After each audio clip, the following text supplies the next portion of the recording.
പരമകാരുണ്യവാനും കരുണാനിധിയുമായ അള്ളാഹുവിൻ്റെ നാമത്തിൽ.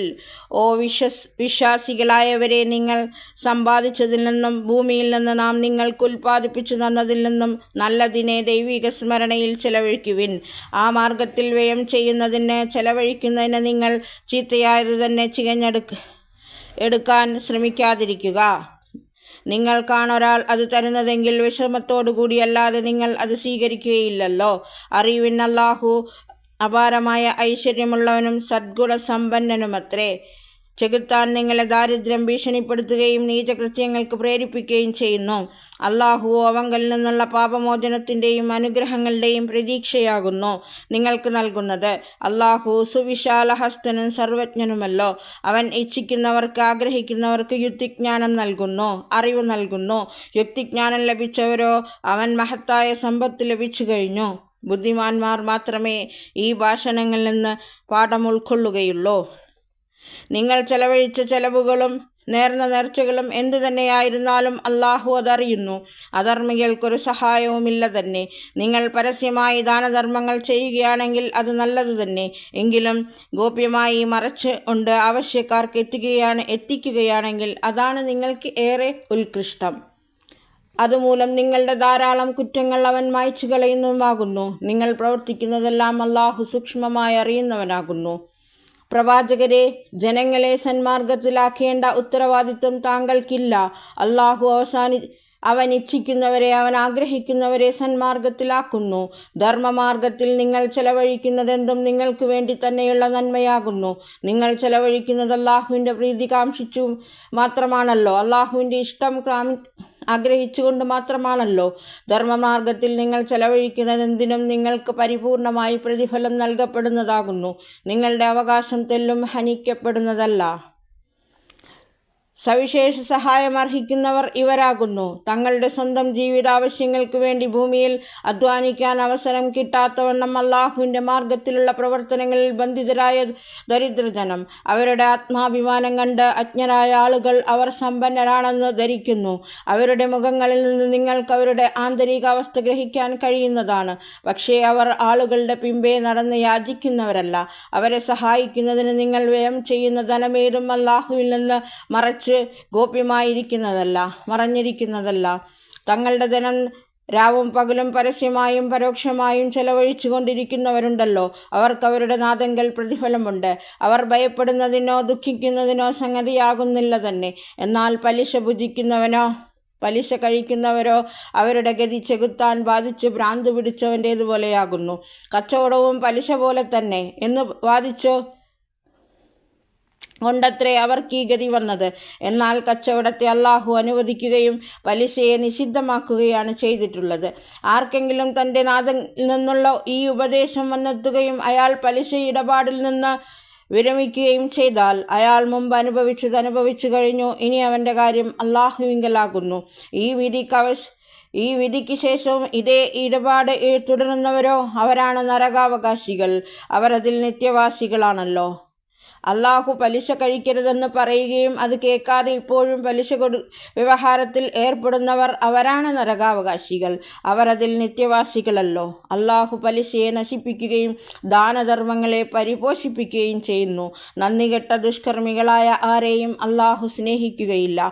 എന്നാൽ വിശ്വസിക്കുകയും സൽക്കർമ്മങ്ങൾ അനുഷ്ഠിക്കുകയും നമസ്കാരം നിലനിർത്തുകയും സകാത്ത് നൽകുകയും ചെയ്തവരുണ്ടല്ലോ, അവരുടെ പ്രതിഫലം നിസ്സംശയം അവരുടെ രക്ഷിതാവിങ്കലുണ്ട്. അവർ ഭയപ്പെടുന്നതിനോ ദുഃഖിക്കുന്നതിനോ അവസരമുണ്ടാകുന്നതല്ല. ഓ സത്യവിശ്വാസികളെ, നിങ്ങൾ അല്ലാഹുവിനെ ഭയപ്പെടുവിൻ. പലിശ ഇനത്തിൽ ജനങ്ങളിൽ നിന്ന് നിങ്ങൾക്ക് കിട്ടാൻ ബാക്കിയുള്ളതൊക്കെയും ഉപേക്ഷിക്കുവിൻ. നിങ്ങൾ യഥാർത്ഥ വിശ്വാസികൾ തന്നെയാണെങ്കിൽ. നിങ്ങൾ അപ്രകാരം ചെയ്യുന്നില്ലെങ്കിലോ എങ്കിൽ അല്ലാഹുവിങ്കിൽ നിന്നും അവൻ്റെ ദൂതനിൽ നിന്നും നിങ്ങൾക്കെതിരിൽ യുദ്ധ പ്രഖ്യാപനമുണ്ടെന്നറിഞ്ഞുകൊള്ളുവിൻ. ഇനി പശ്ചാത്തപിക്കുക. പലിശ വർജിക്കുകയാണെങ്കിൽ നിങ്ങൾക്ക് സ്വന്തം മൂലധനം തിരിച്ചെടുക്കാവുന്നതാകുന്നു. നിങ്ങൾ അക്രമം പ്രവർത്തിക്കാതെയും ആക്രമിക്കപ്പെടാതെയും നിങ്ങളുടെ കടക്കാരൻ ഞെരുക്കത്തിലാണെങ്കിൽ അയാൾക്ക് ക്ഷേമമാകുന്ന ആകുന്നതുവരെ അവധി കൊടുക്കുക. അത് ദാനമായി നൽകുന്നതാണ് നിങ്ങൾക്കേറെ ഉത്തമം. നിങ്ങൾ ഗ്രഹിക്കുന്നവരാണെങ്കിൽ, മനസ്സിലാക്കുന്നവരാണെങ്കിൽ. നിങ്ങൾ അല്ലാഹുവിങ്കലേക്ക് മടക്കപ്പെടുന്ന ആ നാളിലെ അപമാനത്തിൽ നിന്നും ആപത്തിൽ നിന്നും രക്ഷ തേടുവിൻ. അന്ന് ഓരോ മനുഷ്യനും അവൻ നേടിവെച്ച നന്മ തിന്മകളുടെ പരിപൂർണ പ്രതിഫലം നൽകപ്പെടുന്നതാകുന്നു. ആരുടെ നേരെയും യാതൊരു അക്രമവും ഉണ്ടാകുന്നതല്ല. സത്യവിശ്വാസികളെ, നിങ്ങൾ നിശ്ചിത അവധി വെച്ച് പരസ്പരം കടമിടപാട് നടത്തുമ്പോൾ അത് എഴുതി വയ്ക്കുക. ഇരു കക്ഷികൾക്കുമിടയിൽ ഒരാൾ നീതിപൂർവം അത് രേഖപ്പെടുത്തട്ടെ. അല്ലാഹു എഴുതാനും വായിക്കാനുമുള്ള കഴിവ് നൽകിയ ആൾ അത് എഴുതാൻ വിസമ്മതിക്കരുത്. അവൻ എഴുതട്ടെ. ആരുടെ പേരിലാണോ ബാധ്യത വരുന്നത് അവൻ പറഞ്ഞു കൊടുക്കട്ടെ. അവൻ തൻ്റെ നാഥനായ അല്ലാഹുവിനെ ഭയപ്പെട്ടുകൊള്ളട്ടെ. തീരുമാനിക്കപ്പെട്ട ഇടപാടിൽ ഒരുവിധ ഏറ്റക്കുറവും വരുത്താൻ പാടുള്ളതല്ല. ഇനി കടം കൊടുക്കാനുള്ളവൻ വിഡ്ഢിയോ അശക്തനോ അല്ലെങ്കിൽ പറഞ്ഞു കൊടുക്കുന്നതിന് അപ്രാപ്തനോ ആണെങ്കിൽ അവനു വേണ്ടി അവൻ്റെ കൈകാര്യക്കാർ നിഷ്പക്ഷമായി പറഞ്ഞു കൊടുക്കട്ടെ. പിന്നെ തങ്ങളുടെ പുരുഷന്മാരിൽ നിന്ന് 2 പേരെ അതിന് സാക്ഷികളാക്കുകയും ചെയ്യുക. 2 പുരുഷന്മാരില്ലെങ്കിൽ ഒരു പുരുഷനും 2 സ്ത്രീകളുമായി കൊള്ളട്ടെ. ഒരുവൾ മറന്നു പോവുകയാണെങ്കിൽ മറ്റവൾ ഓർമ്മിപ്പിക്കാവുന്നതാണ്.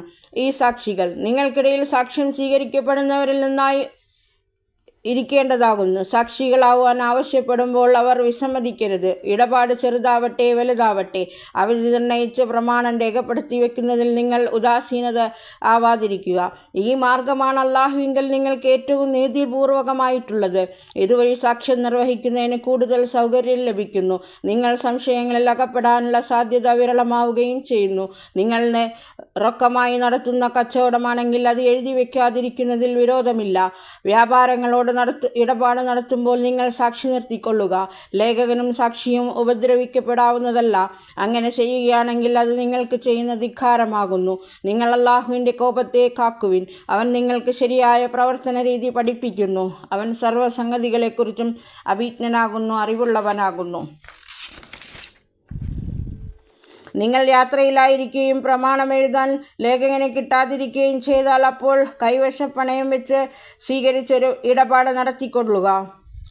നിങ്ങളിൽ ഒരാൾ മറ്റൊരാളെ വിശ്വസിച്ച് എന്തെങ്കിലും ഇടപാട് നടത്തിയാൽ ആ വിശ്വാസമർപ്പിക്കപ്പെട്ടവൻ അതിൻ്റെ ഉത്തരവാദിത്തം നിർവഹിക്കേണ്ടതാകുന്നു. അവൻ അല്ലാഹുവിനെ, തൻ്റെ റബ്ബിനെ ഭയപ്പെടുകയും ചെയ്യട്ടെ. സാക്ഷ്യം ഒരിക്കലും മുടിവെക്കാവതല്ല. ആരെങ്കിലും മറച്ചുവെച്ചാൽ അവൻ്റെ ഹൃദയം പാപഗ്രസ്തമാകുന്നു. അല്ലാഹു നിങ്ങൾ പ്രവർത്തിക്കുന്നതിനെക്കുറിച്ച് അജ്ഞനല്ല. ആകാശഭൂമികളുള്ളതൊക്കെയും അല്ലാഹുവിൻ്റേതാകുന്നു. നിങ്ങളുടെ മനസ്സിലുള്ളതിനെ വെളിപ്പെടുത്തിയാലും മറച്ചുവെച്ചാലും ശരി, തീർച്ചയായും അല്ലാഹു അതേക്കുറിച്ച് നിങ്ങളെ വിചാരണ ചെയ്യും.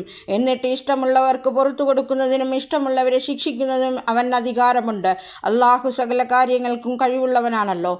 ദൈവദൂതൻ അല്ലാഹുവിൻ്റെ നാഥനിൽ നിന്ന് തനിക്ക് അവതരിപ്പിച്ചു കിട്ടിയ മാർഗദർശനത്തിൽ വിശ്വസിച്ചിരിക്കുന്നു. ഈ ദൂതനിൽ വിശ്വസിക്കുന്നവരാരോ അവരും ആ മാർഗദർശനത്തെ ആഗ്രഹിച്ചിരിക്കുന്നു. അവരെല്ലാവരും അല്ലാഹുവിലും അവൻ്റെ മലക്കുകളിലും വേദഗ്രന്ഥങ്ങളിലും ദൂതന്മാരിലും വിശ്വസിക്കുന്നു. അവരുടെ വചനങ്ങൾ ഇപ്രകാരമത്രേ: ഞങ്ങൾ ദൈവദൂതന്മാരിൽ ആരോടും വിവേചനം കാണിക്കുന്നില്ല. ഞങ്ങൾ വിധി ശ്രവിച്ചു, വിധേയത്വം സ്വീകരിച്ചു. നാഥാ, ഞങ്ങൾ നിന്നോട് പാപമോചനം തേടുന്നവരാകുന്നു. ഞങ്ങൾ നിന്നിലേക്ക് തന്നെ മടങ്ങേണ്ടവരല്ലോ. അല്ലാഹു ആരെയും അവരുടെ കഴിവിനതീതമായി ചുമതലഭാരം വഹിപ്പിക്കുകയില്ല. ആർ എന്ത് നന്മ ചെയ്തുവോ അതിൻ്റെ ഫലം അവന് തന്നെയാകുന്നു. വല്ല തിന്മയും ചെയ്താൽ അതിൻ്റെ നാശവും അവന് തന്നെ. വിശ്വാസികളെ, ഇவ்விധം പ്രാർത്ഥിച്ചു കൊണ്ടിരിക്കുക: ഞങ്ങളുടെ നാഥ, വിസ്മൃതി കൊണ്ടോ അറിവില്ലായ്മ കൊണ്ടോ വന്നുപോയ തെറ്റുകളുടെ പേരിൽ നീ ഞങ്ങളെ പിടിക്കരുതേ. ഞങ്ങൾക്ക് മുമ്പുണ്ടായിരുന്നവരിൽ ചുമത്തിയതുപോലെ നീ ഞങ്ങളിൽ വലിയ ഭാരം ചുമത്തരുതേ. ഞങ്ങളുടെ പരിപാലകരോ, ഞങ്ങൾക്ക് വഹിക്കാനാവാത്ത ഭാരം നീ ഞങ്ങളെ വഹിപ്പിക്കരുതേ. ഞങ്ങൾക്ക് നീ മാപ്പു നൽകണമേ, ഞങ്ങൾക്ക് പുറത്തു തരണമേ, ഞങ്ങളോട് കരുണ കാണിക്കുകയും ചെയ്യണമേ. നീ ഞങ്ങളുടെ രക്ഷകനല്ലോ. നിഷേധികൾക്കെതിരിൽ ഞങ്ങൾക്ക് നീ തുണയരുളണമേ. വാഹിദാൻ അൽഹംദുലില്ലാഹി റബ്ബിൽ ആലമീൻ. Please subscribe my channel. ഇതോടുകൂടി സൂറത്തുൽ ബഖറയുടെ മീനിങ് അവസാനിച്ചിരിക്കുന്നു. അസ്സലാമു അലൈക്കും.